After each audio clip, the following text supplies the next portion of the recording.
বন্ধুরা, তো আজকে সরস্বতী পুজোর রাত্রির বেলায় কি কি মেনু হয়েছে না হয়েছে সবই দেখাবো। তো আমি এখন চলাম ক্যান্টিনে খাবার দিতে, চলো তোমাদেরকে দেখাচ্ছি সব। ওই জায়গাটা আমাদের ঠাকুর এসছে,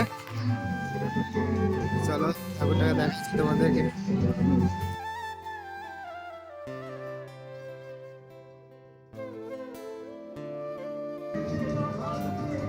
তো ঠাকুরটা কেমন লাগছে একটু কমেন্টে জানিও।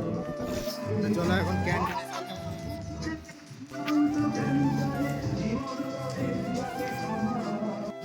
এই যে মদনা, এইটা হচ্ছে হ্যাঁ কি দরকার এক্সট্রা দেওয়া, এই ধোকা শেষ তো হচ্ছে ধোকা। ওটা কি রে বাঁধাকপি, বাঁধাকপি ভাত ডাল খিচুড়ি কত কিছু মেনু।